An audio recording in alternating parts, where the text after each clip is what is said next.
me, Martin, and in today's video I want to give you a quick update on how my LG 65-inch QNED mini LED TV is holding up 1 month later, so let's dive right into it. This television is one of a selection of new models showing that large 4K and 8K is now on the threshold of affordability for a greater number of people. 1 month later I can easily add it to my best list. But does it present a compelling case for buyers? On a surface level, yes.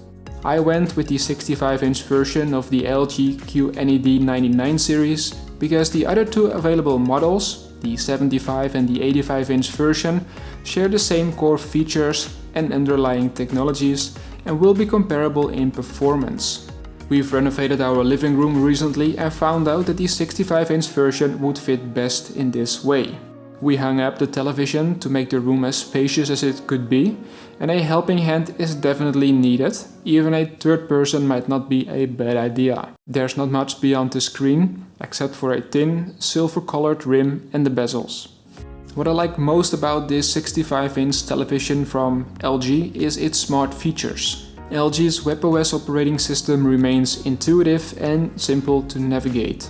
Apps on the QNED television are responsive, and it was super easy to get used on how to interact with the television.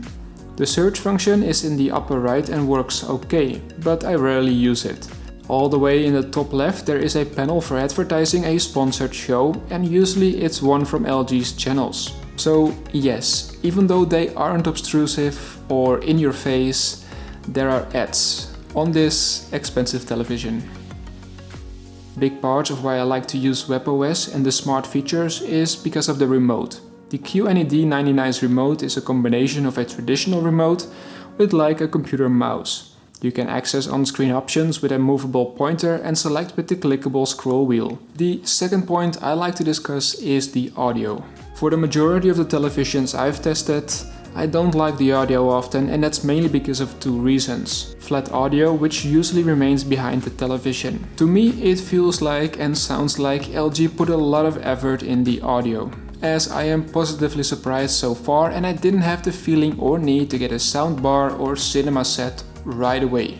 With a 60-watt 4.2 channel audio system, the QNED 99 is definitely not poorly equipped in the sound department.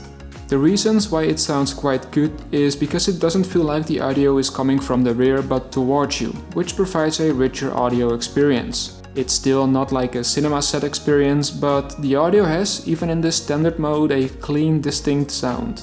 Low bass notes had a firm and hardly overwhelming presence, trebles came across just fine, and at high volume levels, both lower and higher music lost a tick of clarity. There are multiple audio modes and configurations available, and to me, cinema mode was the best balance to my ears. To maximize the experience, you can select various presets or play with equalizer, but the default option is probably satisfactory to most. The last part of this video is about performance. From a viewing distance of 3 meters, the 65-inch version is perfect. Crisp, and even down to the smallest part on F1 cars are visible. Even 1 month later we are still sometimes jaw-dropping, as it's not only super crisp, but bright too. The QNED 99 is one of the brighter televisions I've seen and tested, registering 439 nits in its SDR cinema mode and 554 nits in its brightest mode, which is called Vivid. The LG QNED mini LED TV series is obviously a perfect choice if you don't want to grab an OLED television. It has a satisfyingly high level of brightness and color accuracy, as well as a very capable audio system, a fluent operating system, and a remote control that's nice to hold and quick. And last but not least, the smart features definitely finish it off.